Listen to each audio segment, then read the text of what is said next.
Hello everyone, welcome to our summertime conversations in creativity. I'm Elizabeth Stone and I'm here with Eileen Rafferty. Hi.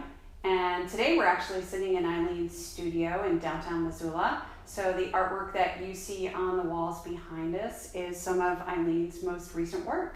And the topic for this season in our conversation is about community. Yeah, and I think it's important to find communities today more than ever because, throughout art history there were in the past so many ways that artists used to gather, whether that was exhibiting in the salons of Paris, meeting in cafes in some of the great European cities to talk about ideas. Some of the art movements that have happened throughout art history, whether that was the time of the Impressionists or the Abstract Expressionists, whatever movement that was, it was a group of like-minded artists who were usually centered in the same place, in the same city.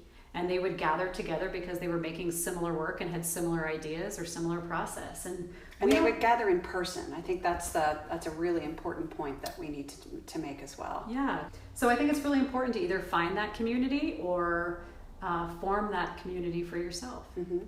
So there's so many ways that you can be a part of a community or form your own community. Something as simple as joining a class, joining a local club, going on a workshop where you're with like-minded people, honing your craft and getting feedback. Mm-hmm. And I would say the other opportunity too is something we've done is create your own group.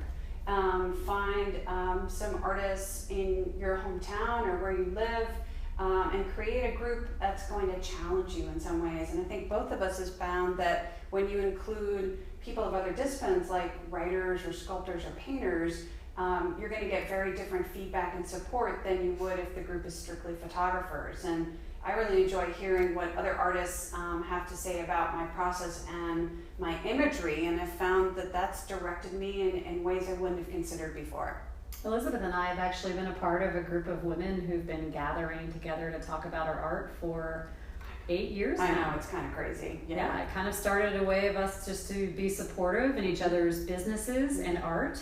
It's really great when you can be with the same people over an extended amount of time because you begin to know each other's work, to know how each other thinks, to see each other's process. And so it's a really fulfilling way to be a part of a community that supports you long term. It is. I think it's really pretty cool because collectively we've created this pretty powerful experience for every individual, and we're still together after 8 years.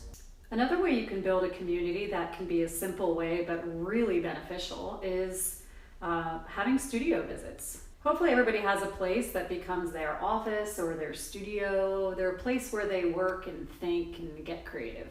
And so I think it's really great to find people that you can bring into your studio to take a look at your work in progress and get some feedback. So that's a really simple way that you can invite people into a community to share your work and ideas. Mm-hmm. There are also more formal ways of groups that you can join of different kinds of artists, like artist in residence programs, going to portfolio review, all types of endeavors to put you in contact with other artists face to face. Going away for a while to a place where there are other creatives from other genres getting together and sharing ideas. Mm-hmm. I would say so too. And there are all kinds of photo festivals springing up now, and that idea that we work so much in solitary as photographers and artists that when you can get together and share ideas or be inspired, it's just going to enlarge your world. So just in brief summary, some of the great benefits of finding a community to support you creatively are: one, you can get really great feedback on your work. Get some feedback on where you are in your process and what you're doing. Mm-hmm. Two, you can join with like-minded people to share ideas. And another great benefit would be being inspired by others and staying motivated in your work. Mm-hmm. And I would say for me too, it's that element of accountability. I think it's important. You show up, which means you bring something to the group and you have something to give to the group. Thanks everyone for joining us today for our summertime session of Conversations in Creativity. Have a great summer.